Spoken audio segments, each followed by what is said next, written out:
So hello learners, आज हम पढ़ने जा रहे हैं एमपी टेट वर्ग 3 का सिलेबस में रसायन विज्ञान के बारे में। रसायन विज्ञान में उन्होंने दिया है पदार्थों में आवेशित कण जो परमाणु संरचना होती है वो सबसे पहले इसमें दिया हुआ है। ठीक है, अब इसमें क्या दिखाया गया, पदार्थों में आवेशित कण। ठीक है, तो कोई भी पदार्थ जो होता है वो परमाणुओं से मिलकर के बना होता है, आपको सबको पता है। ठीक है, जैसे कोई भी टेबल होगी, चेयर हो गई या फिर कोई भी चौक हो गई, तो अब अगर हम चौक का भूसा करते हैं ना, अगर उसको टुकड़े करते हैं तो क्या होगा, वो परमाणुओं में विभक्त हो जाता है, उसके अणु हमें दिखेंगे। ठीक है, उसके सबसे सूक्ष्मतम कण जो होते हैं वो परमाणु कहलाते हैं, ये आपको सबको पता होगा। अब परमाणु जो होता है वो 3 फंडामेंटल पार्टिकल से बना होता है। 3 मूलभूत मतलब उसके जो फंडामेंटल पार्टिकल्स होते हैं वो 3 प्रकार के होते हैं जो कि आवेशित होते हैं। ठीक है, ये 3 प्रकार के होते हैं जिसको हम कहते हैं इलेक्ट्रॉन, प्रोटॉन और न्यूट्रॉन। क्या क्या कहते हैं? इलेक्ट्रॉन, प्रोटॉन और न्यूट्रॉन। अब जो परमाणु होता है उसमें इलेक्ट्रॉन का जो आवेश होता है वो क्या होता है आपका नेगेटिव, अर्थात -1 चार्ज होता है। क्या होता है? -1 चार्ज आवेश उपस्थित होता है। और प्रोटॉन जो होता है उसमें +1 चार्ज उपस्थित होता है। और न्यूट्रॉन है उसका कोई आवेश नहीं होता है। ठीक है, तो परमाणु में जो इलेक्ट्रॉन या ऋणावेशित जो चार्ज होता है, ऋणावेश हो जो उपस्थित होता है किसी परमाणु में, तो वह इलेक्ट्रॉन के कारण उपस्थित होता है। और उसमें जो धनावेश होता है वो प्रोटॉन के कारण होता है। ठीक है, अब इनका हम लोग देख लेते हैं कि इलेक्ट्रॉन की जो खोज करता है वो किससे माने जाते हैं? हमें जे थॉमसन को माना जाता है। ओके, और प्रोटॉन का जो खोज करता है वो किसको माना जाता है? गोल्डस्टीन को माना जाता है। और न्यूट्रॉन का खोज करता है किसे माना जाता है? चैडविक को माना जाता है। इनके जो सन है, यानी कि 1897 में इलेक्ट्रॉन की खोज हुई, 1886 में आपके प्रोटॉन की खोज हुई है, 1932 में आपके न्यूट्रॉन की खोज हुई है। ओके, तो अभी हमने देख लिया पदार्थों में आवेशित कण कितने प्रकार के होते हैं, 3 प्रकार के, इलेक्ट्रॉन, प्रोटॉन और न्यूट्रॉन। अब इसके बाद हमें क्या दिखाया गया है कि परमाणु मॉडल। ठीक है, तो कितने प्रकार के परमाणु मॉडल दिए हुए हैं? थॉमसन का परमाणु मॉडल दिया हुआ है, रदरफोर्ड का परमाणु मॉडल दिया है और नील्स बोर का परमाणु मॉडल दिया गया है। ठीक है, तो अब थॉमसन का परमाणु मॉडल हम सबसे पहले समझते हैं कि क्या है। तो थॉमसन ने यह परमाणु मॉडल दिया था। इसने सबसे पहला परमाणु मॉडल है, सबसे पहले तो ये आप जान लीजिए कि सबसे पहला परमाणु मॉडल है जिसमें उन्होंने क्या बोला था, या फिर इसे किस किस नाम से और जाना जाता है? हमें प्लम पुडिंग मॉडल से भी इसे जाना जाता है। क्या बोलते हैं इसे? प्लम पुडिंग मॉडल कहा जाता है, या फिर रेजिन पुडिंग मॉडल कहा जाता है, वाटरमेलन मॉडल कहा जाता है। अब ऐसे क्यों कहते हैं? क्योंकि इसने जो थॉमसन ने इसका जो परमाणु मॉडल दिया था इसी अवधारणा के आधार पर दिया था कि जो जैसे तरबूज होता है, ठीक है, आपका तरबूज हो गया, अब इसके अंदर क्या होता है? काले बीज इस तरह से होते हैं, उसी तरह से इलेक्ट्रॉन भी परमाणु में उपस्थित होते हैं, ये बात कही थी उसने। और जो लाल भाग होता है वो आपका पॉजिटिव चार्ज होता है, और जो आपका जो बीज हो गए, काले काले बीज जो होते हैं तरबूज के अंदर, उसको उसने क्या बोला था? इलेक्ट्रॉन बोला था। अर्थात उसने यह परिकल्पना दी थी कि जैसे एक तरबूज के अंदर जो लाल भाग होता है वो पॉजिटिव पूरा होता है। ठीक है, ये पॉजिटिव स्फीयर पूरा हो गया आपका जो रिक्त स्थान है, और उसके अंदर बीच बीच में कहीं ना कहीं इस तरह से इलेक्ट्रॉन उपस्थित होते हैं, ये बात उसने कही थी। और उसने क्या बोला था कि परमाणु धनावेश से निर्मित एक गोलाकार संरचना है, गोलाकार संरचना होगी जिसमें उस पर उपस्थित धनावेश के बराबर ऋणावेश अंतः स्थापित रहते हैं। अर्थात उसने क्या बोला कि जितना धनावेश होगा परमाणु के अंदर उतना ही ऋणावेश होगा, जिसके कारण क्या होता है? उदासीन होता है परमाणु। ठीक है, अर्थात अगर इलेक्ट्रॉन की मात्रा ज़्यादा होगी यानी माइनस चार्ज ज़्यादा हो जाता है तो क्या होता है? परमाणु ऋणावेशित हो जाता है। और अगर धनावेश की मात्रा ज़्यादा हो जाती है तो क्या होता है? परमाणु धनावेशित हो जाता है। और अगर इन दोनों की जो वैल्यू है, ठीक है, माइनस चार्ज प्लस चार्ज बराबर हो जाते हैं तो क्या हो जाता है? परमाणु उदासीन हो जाता है, अर्थात उस पर कोई भी आवेश नहीं बचता है। तो ये चीज़ उसने कही थी, बट कुछ ना कुछ इसमें कमियां थी। जैसे उसकी सीमा क्या बोली उसने कि धनावेश और ऋणावेश साथ साथ उपस्थित कैसे रह सकते हैं। ठीक है, आप ही मान -1 और +1 है, ठीक है, क्या ये साथ साथ रह सकते हैं? क्या इलेक्ट्रॉन और प्रोटॉन आपस में साथ साथ रह सकते हैं? तो उसने ये इस कारण को समझाया ही नहीं कि वो कैसे एक दूसरे के साथ में रह रहे हैं। ठीक है, तो ये इसकी सीमा हो गई। अब हम आगे बढ़ते हैं।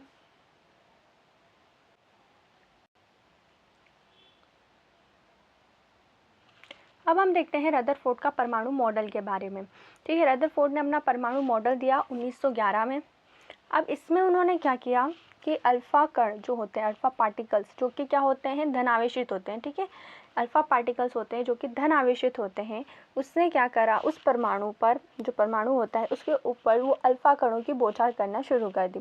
जैसे ही वो बौछार करता शुरू करता है तो जैसे तो अल्फ़ा पार्टिकल्स जो है कुछ सीधे निकल गए, ठीक है, कुछ अल्फ़ा पार्टिकल्स उसके क्या हुए, सीधे निकल गए, कुछ अल्फ़ा पार्टिकल्स जो है वो कैसे हो गए, स्कैटर्ड हो गए इस तरह से, अर्थात विक्षेपित हो गए उसके, और कुछ जो अल्फ़ा कण होते हैं वो ऐसे टकराते हैं नाभिक से और रिटर्न आ जाते हैं, ठीक है, इस तरह से आते हैं, ठीक है। तो ये 3 तरीके के उससे निष्कर्ष निकाले। सबसे पहला क्या है कि कुछ अल्फ़ा कण जो है वो सीधे निकल गए, कुछ जो है वो स्कैटर्ड हो गए, विक्षेपित हो गए, विकर्णित हो गए मीन्स, और कुछ जो अल्फ़ा कण होते हैं वो उससे टकरा करके रिटर्न वापस आ रहे हैं। इससे उसने क्या निष्कर्ष निकाला कि परमाणु का जो अधिकांश भाग है वो कैसा है, रिक्त है। उसने क्या बोला, अधिकांश भाग जो है वो रिक्त है। उसमें क्या बोला था थॉमसन मॉडल में कि पॉजिटिव चार्ज पूरी तरीके से भरा हुआ होता है, बट ऐसा नहीं है, रिक्त है कुछ भाग इसमें, जिससे क्या हुआ है, अल्फ़ा पार्टिकल सीधे सीधे बाहर निकल गए, ठीक है। और उसने क्या बोला, परमाणु का जो केंद्र बिंदु होता है वो नाभिक होता है। उसने क्या बोला, नाभिक होता है जो केंद्र बिंदु होता है, अर्थात बीच वाला जो पार्ट होता है आपका, वो क्या हो गया, आपका नाभिक होता है, ओके। और उसने क्या कहा, और उसने ये चीज़ बोली कि नाभिक का अत्यंत सूक्ष्म और दृढ़ भाग होता है। नाभिक कैसा होता है, अत्यंत सूक्ष्म होता है ना, बहुत छोटा सा होगा, और कैसा होगा, दृढ़ भाग होगा। दृढ़ भाग क्यों होगा, क्योंकि अल्फ़ा पार्टिकल जो है उससे टकरा करके वापस आ गए हैं, क्या वो रिटर्न उससे विच्छेदित होकर के क्या वो जा पाए, नहीं जा पाए, अर्थात वो कैसा हो गया, आपका दृढ़ भाग हो गया, ठीक है। ये बात उसने कही, ये निष्कर्ष उसने निकाले। अब इसमें कुछ कुछ सीमाएं इसमें भी उपस्थित थी, जैसे कि उसने क्या बोला, जो परमाणु का जो अधिकतम द्रव्यमान होता है धनावेश केंद्र में स्थित होता है, ये सब तो हमने बता दिया है ना। अब इसके बाद परिकल्पना उसने क्या दी कि परमाणु में धनावेशित तथा समस्त द्रव्यमान युक्त नाभिक के अतिरिक्त रिक्त स्थान होता है, ठीक है, ये तो हमने बता दिया। इलेक्ट्रॉन नाभिक के चारों ओर भ्रमण करते हैं। अब इसने ये नई चीज़ बोली कि जो इलेक्ट्रॉन्स होंगे, है ना, बीच में क्या होगा, पॉजिटिव चार्ज होगा, आपका धनावेश होगा जो कि छोटा सा होता है, दृढ़ भाग होता है, और इसके आसपास जो है वो इलेक्ट्रॉन इस तरह से चक्कर लगा रहे हैं, ये बात उसने बोली, ठीक है। एक इलेक्ट्रॉन जो है यहाँ पर इस तरह से चक्कर लगा रहे हैं, और क्या बोला उसने, इलेक्ट्रॉन जो है वो नाभिक के स्थिर विद्युत बलों द्वारा बंधे रहते हैं, अर्थात जो पॉजिटिव चार्ज है वो इलेक्ट्रॉन्स को अपनी ओर बांधे रख रहा है, ये चीज़ उसने बोली, इसी उसकी परिकल्पना होगी। बट इसमें भी कुछ सीमाएं हो आती हैं, जो कि उसमें क्या बोला गया था कि कोई भी परमाणु का जो स्पेक्ट्रम है, क्या अर्थात स्पेक्ट्रम वो किस तरह से शो करता है। स्पेक्ट्रम का मतलब होता है कि कोई भी परमाणु जो है वो रंगीन क्यों दिखाई देता है, इसके बारे में उसने परिकल्पना में नहीं बताया गया था। और कोई भी इलेक्ट्रॉन जो है बिना ऊर्जा प्राप्त किए किस तरह से धनावेश के चारों ओर चक्कर लगा रहा है, इसके बारे में भी इसने नहीं बताया था। तो जो स्पेक्ट्रम हो गया और इलेक्ट्रॉन बिना ऊर्जा के किस तरह से जो पॉजिटिव चार्ज होता है उसके अनाभिक के चारों ओर किस तरह से चक्कर लगा रहा है, इन दोनों के बारे में रदरफोर्ड ने नहीं बताया, अर्थात इन दोनों के अब कॉन्सेप्ट कौन क्लियर करेगा, नील्स बोर को क्लियर करेगा। तो अब हम आते हैं नील्स बोर के परमाणु मॉडल के बारे में पढ़ते हैं।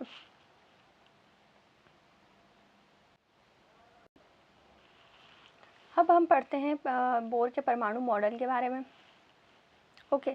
तो बोर ने अपने परमाणु मॉडल में क्या चीज़ बोली थी, सबसे पहले तो आप ये देख लो कि नील्स बोर ने परमाणु मॉडल कब दिया था, तो ये 1913 में दिया हुआ था, ठीक है, ये याद रखना 1913 में दिया हुआ था। अब इसने क्या बताया, परमाणु के स्पेक्ट्रम के बारे में बताया, और किसके बारे में बताया, इलेक्ट्रॉन्स जो हैं वो किस तरह से, उसकी ऊर्जा जो है वो किस तरह से घूम रहे हैं नाभिक के चारों ओर, इसके बारे में बताया, ठीक है, ये 2 चीज़ें बताई। तो आ जाओ भैया, तो परमाणु में जो क्या बोला उसने कि स्थायी ऊर्जा कक्षाएं होती हैं, क्या बोल दिया अब इसने कि स्थायी ऊर्जा की कक्षाएं होती है, अर्थात किस तरह से होता है, प्लस चार्ज होता है और इसके आसपास स्थायी ऊर्जा की कक्षाएं होंगी उपस्थित, जिससे क्या बताया उसने, जिसमें कोई भी इलेक्ट्रॉन आसपास जो है नाभिक के भ्रमण कर रहा है, नहीं घूम रहा है, ओके। इलेक्ट्रॉन केवल उन्हीं कक्षाओं में भ्रमण करते हैं जिनके लिए कोणीय संवेग का मान h/2π का सरल गुणक होता है, ठीक है, h/2π का सरल गुणक होगा, अर्थात कोई भी इलेक्ट्रॉन जो है उसकी ऊर्जा किस तरह से होगी या उसका कोणीय संवेग क्या हुआ, h/2 होगा। ओके, इतनी बात कही उसने। फिर उन्होंने ये बात कही कि जो इलेक्ट्रॉन्स होते हैं उनके जो नाभिक होते हैं उसके आसपास की जो वृत्ताकार कक्षाएं होती, ठीक है, तो जो नाभिक के सबसे पास में जो कक्षा होगी उसको बोलेंगे K, L, M, N, इस तरह से नाम दे दिए और उनको क्या बोलते हैं 1 2 3 4 ऐसे नाम दे दिए, ठीक है। जो सबसे पास वाली कक्षा होगी नाभिक के उसकी ऊर्जा सबसे कम बताइए, ठीक है, और जैसे जैसे अपर लेवल पे जाते जाएंगे 2 3 4 पे आते जाएंगे वैसे वैसे इसकी ऊर्जा भी बढ़ती जाएगी, ये बात बोली है। और इलेक्ट्रॉन देखो अब इसमें क्या बोला है, देखो ये बात बोली है ऊर्जा निम्नतम होती है और इसको 1 2 3 4 and K, L, M, N से दर्शाया जाता है, इतनी बात हो गई। अब इसके बाद आते हैं हम कि इलेक्ट्रॉन जो है वो जो है उसकी ऊर्जा में कोई परिवर्तन नहीं होता। अब इसमें ये बोला है कि जो इलेक्ट्रॉन्स होते हैं, ठीक है, प्लस चार्ज इसमें था बीच में, आसपास इलेक्ट्रॉन्स घूम रहे हैं, ठीक है, ये इलेक्ट्रॉन है। अब इसमें जो है इलेक्ट्रॉन इसके आसपास इस तरह से घूम रहा है, तो क्या इसकी ऊर्जा में कोई परिवर्तन होगा, तो नहीं, इसकी ऊर्जा में कोई परिवर्तन नहीं होगा, जैसे घूम रहा है वैसे ही घूमेगा हमेशा। पर अगर इन केस अगर हम इसमें कोई भी ऊर्जा बाहर से प्रोवाइड की जाती, कोई भी एनर्जी इससे दी जाती है बाहर से, ठीक है, ये बात समझो, इलेक्ट्रॉन को अगर बाहरी ऊर्जा दी जाए तो क्या ये इस ऊर्जा को पार करके उच्च ऊर्जा वाली कक्षा में जाएगा, तो हाँ, इलेक्ट्रॉन्स जो है वो ऊर्जा प्राप्त करके दूसरी उससे उच्च ऊर्जा वाली कक्षा में चले जाते हैं, ठीक है, इस बात का ध्यान रखना। अर्थात वो जैसे के वाले ऊर्जा कक्षा में है, ठीक है, अब इसको एनर्जी दे दी तो वह क्या करेगा, जंप कर देगा और एल वाली कक्षा में चला जाएगा, इस तरह से होगा, ठीक है। अब जैसे ही वो एक कक्षा से दूसरी कक्षा में जा रहा है, ठीक है, निम्नतम कक्षा ऊर्जा से उच्चतम में जाएगा, या फिर क्या कर रहा है, उच्च ऊर्जा कक्षा से निम्न ऊर्जा कक्षा में जा रहा है, अर्थात इलेक्ट्रॉन एल से के में जा रहा है ना, ऐसा भी हो सकता है, या तो के से एल में जाए या एल से के में जाए, कुछ भी हो सकता है। तो क्या करता है, इलेक्ट्रॉन ऊर्जा का अवशोषण करता है या फिर उत्सर्जन करेगा। अगर वह उच्च ऊर्जा कक्षा से निम्न ऊर्जा कक्षा अर्थात बाहर से अंदर की तरफ आ रहा है, ठीक है, बाहर से अंदर की तरफ आ रहा है, तो इस कंडीशन में क्या होगा, वो कोई ना कोई ऊर्जा का उत्सर्जन करेगा, जिसके कारण वो एनर्जी हमको किसके रूप में, कोई ना कोई रंग के रूप में दिखाई देती है, जिसके कारण हम क्या बोलते हैं, परमाणु का स्पेक्ट्रम हम प्रदर्शित करते हुए दिखाई देते हैं हमको। परमाणु क्या दिखाते हैं, हमको स्पेक्ट्रम दिखाते हैं। ओके, इतनी बात क्लियर हो गई। यही सारी चीज़ें यहाँ पर बोली गई हैं, आप इसे पढ़ लीजिएगा। ओके, अब हम आते हैं आगे की तरफ बढ़ते हैं। आगे अब हम देखते हैं, सारे परमाणु मॉडल हमने कवर कर लिए हैं। अब आगे हम लोग देखते हैं कि जो कक्षाओं में इलेक्ट्रॉन्स का वितरण होता है, अलग अलग कक्षाएं होती है, जैसे S P D F, S कक्षकों के उपकक्ष होते हैं जिस तरह से, तो वो सारी चीज़ें आपको पता होंगी। तो इसमें क्या होता है, इलेक्ट्रॉनों का वितरण होता है अलग अलग तरीके से, ठीक है, उसके कुछ नियम दिए हुए हैं। जैसे एस कक्षा है, ठीक है, आप ये बात समझो कि अगर कोई एस कक्षा है, ओके, एस कक्षा है, इस बात को समझो, इसमें उपकक्ष कितने दिए होते हैं, एक दिया होता है। पी में कितने होते हैं, 3 होते हैं। और डी में कितने होते हैं, 5 होते हैं। ओके, 1 2 3 4 और 5, ये 5 होते हैं। अब इसमें जो है इलेक्ट्रॉन्स का वितरण कैसे हो, कोई इलेक्ट्रॉन आ रहा है बाहर से कोई परमाणु में, तो एस में जाएगा, फिर पी में जाएगा, फिर डी में जाएगा, ये आपको पता ही है, एस पी डी में जाता है। तो इन कक्षाओं में जो इलेक्ट्रॉन्स हैं, क्या एस में ही हमेशा जाएगा सबसे पहले, क्या पी में ही जाएगा हमेशा पहले, या डी में ही जाएगा हमेशा पहले। तो ये सारी चीज़ों को बताने के लिए, इलेक्ट्रॉन के वितरण को समझाने के लिए कुछ नियम वापस दिए गए, जिससे आवबाव का नियम सबसे पहले आया, जिसमें उसने क्या बोला, उसने यही चीज़ बोली कि जो 1s 2s 2p 3s 3p में इस तरह से मतलब आपका इलेक्ट्रॉन्स का वितरण होता है। तो ये किस तरह से हो रहा है, सबसे पहले निम्न ऊर्जा वाली कक्षा जो होती है उसमें सबसे पहले जाएगा इलेक्ट्रॉन। ओके, आपको इतना तो पता होगा कि जो कक्षाएं हैं लाइक 1 2 3 4 इस तरह से कक्षाएं हैं, तो सबसे निम्नतम वाली कक्षा जो होती है उसमें सिर्फ s ऑर्बिटल होता है। फिर बाहर जाएंगे तो क्या होगा, s और p ऑर्बिटल प्रेजेंट होगा। फिर उसके बाद वाली कक्षा में जाएंगे तो क्या होता है, s p और d ऑर्बिटल प्रेजेंट होंगे। ठीक है, इतनी बात आपको पता है। अब आगे सुनो, जो सबसे निम्नतम कक्षा होती है ना s वाली, उसमें सबसे कम ऊर्जा होगी, तो सबसे पहला इलेक्ट्रॉन कहाँ जाएगा, s ऑर्बिटल में जाएगा। अब इसके बाद अगर s के बाद अगर हमें इलेक्ट्रॉन्स को फिलअप करना है तो अब किस में जाएगा, 2s 2p में जाएगा। ठीक है, इतनी बात आ गई। फिर इसके बाद और हमको इलेक्ट्रॉन्स को फिलअप करना है तो क्या जाएगा, 3s 3p 3d में जाएगा। ठीक है, तो अब इसमें एक और चीज़ को समझो जो कि है n+l का नियम। n+l का नियम क्या कहता है आपका, n+l का नियम ये कहता है कि अगर किसी कक्षा के लिए n का मान जो है वो कम होगा, ठीक है, n का मान जिसका कम होगा उसमें सबसे पहले इलेक्ट्रॉन जाएगा। और अगर n का मान समान हो जाता है किसी कक्षा के लिए, जैसे दो कक्षाएं, जैसे 2s हो गया और 2p हो गया। अब इसमें क्या हुआ है, 2s भी 2 मतलब 2 हो गया, आपका n का मान भी 2 हो गया और इसमें भी n का मान 2 हो गया। n और l तो आपको समझ में आ रहा है ना, अर्थात ये है n मीन्स क्या हो गया, कोई भी नंबर जैसे 1 2 3, ओके। और l का मतलब क्या हो गया, s p d, ये वाली चीज़ें हो गई, है ना। और l के भी मान होते हैं, जैसे s के लिए l का मान क्या होता है, 0 हो गया, p के लिए 1 हो गया, d के लिए 2 हो गया। ठीक है, इतनी बात ध्यान रखना। और n का मान तो आपको पता ही है, जो आपका जो बाहर वाला जो आता है, जैसे 1s है तो n का मान क्या हो गया, 1 हो गया। अगर 2s है तो n का मान क्या हो गया, 2 हो गया। और अगर 2p है तो n का मान 2 हो गया वापस से। 3s है तो n का मान क्या आ जाएगा, 3 आ जाएगा। इस तरह से चीज़ें चलती हैं। ठीक है, तो ये चीज़ आप ध्यान रखना, l का मान और n का मान। अब इसमें क्या बोला है, अगर n का मान समान है, जैसे 2s और 2p है, अब इसमें क्या बोला है, n का मान समान बोल दिया है, तो n का मान तो 2 आएगा, बट s के लिए क्या आएगा, 0 आ जाएगा और p के लिए 1 आ जाएगा। तो n+l हम किस तरह से निकालेंगे, n+l किस तरह से निकालेंगे, 2s है तो 2 + 0 कितना होता है, 2, और 2p है तो 2 + 1 हो जाएगा, 2 + 1 का मान कितना होता है, 3। तो किसका मान सबसे कम आया, 2s का मान कम आया, इसलिए 2s सबसे पहले हो गया और फिर किस में जाएगा इलेक्ट्रॉन, 2p में जाएगा। तो इस तरह से n+l का नियम चलता है। आगे इतना समझ में। अब आगे बढ़ते हैं हम। हाव-भाव के नियम के बाद हम पढ़ते हैं पाउली का अपवर्जन नियम। अब ये पाउली ने जो है 1925 में ये नियम दिया। इस नियम के अनुसार क्या है, किसी भी परमाणु के चारों क्वांटम संख्या जो है समान नहीं हो सकती हैं। ये बात बोली है, क्या बोली उन्होंने, किसी भी परमाणु के लिए जो इलेक्ट्रॉन्स होते हैं, 2 इलेक्ट्रॉन्स, जैसे s ऑर्बिटल है, ठीक है ना, इसमें क्या दिया हुआ है, s ऑर्बिटल में 2 इलेक्ट्रॉन्स दिए हुए हैं, तो n का मान 1 हो गया, l का मान 0 हो गया, m का मान 0 हो गया, बट जो क्वांटम संख्या s है इसका मान समान नहीं है, अर्थात चारों क्वांटम संख्याएं क्या बराबर होगी, तो नहीं। ठीक है, बस इतनी बात ध्यान रखना है, क्वांटम संख्या पे ज़्यादा जाना नहीं है आप लोगों को।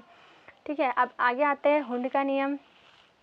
हुंड का नियम क्या बोलता है, हुंड का नियम ये बोलता है कि जो समान ऊर्जा वाली कक्षाएं हैं उनमें इलेक्ट्रॉन किस प्रकार भरते हैं, वो बात बताइए। अर्थात देखो, हम आते हैं s ऑर्बिटल पे, सबसे पहले हम आते हैं p ऑर्बिटल पे, है ना, s को छोड़ो, p पर आता है सबसे पहले। p ऑर्बिटल में हम क्या देखते हैं, सारी कक्षाओं की ऊर्जा तो समान हो गई। इसमें क्या बोला, इसमें सारी कक्षाओं की ऊर्जा समान हो गई, बट इसमें इलेक्ट्रॉन किस तरह से भरे जाएंगे, अब पहले यहाँ पर, फिर दूसरा इलेक्ट्रॉन यहाँ पर, फिर तीसरा इलेक्ट्रॉन कहाँ पर, यहाँ पर, और फिर चौथा इलेक्ट्रॉन जो आ रहा है वो यहाँ बीच में ना आते हुए सबसे पहले यहाँ पर आएगा, फिर यहाँ पर आएगा और फिर लास्ट वाली कक्षा में जाएगा। इस तरह से इलेक्ट्रॉन का वितरण होता है। अब हम बताते हैं इसको एक उदाहरण से। एक और माना कि कोई 4 इलेक्ट्रॉन्स हैं, 4 इलेक्ट्रॉन्स हमको p ऑर्बिटल में फिलअप करने, तो किस तरह से करेंगे, क्या यहाँ पर 2 इलेक्ट्रॉन साथ में भर देंगे और फिर इसको भरेंगे, क्या इस तरह से भरेंगे क्या, तो नहीं, इस तरह से नहीं भरा जाएगा। ये इससे हम किस तरह से भरेंगे, p ऑर्बिटल बनाया, 1 2 3 किया, फिर क्या करेंगे, चौथा इलेक्ट्रॉन यहाँ पर डालेंगे। ठीक है ना, इतनी बात तो आ गई समझ में। बस यही है हुंड का नियम।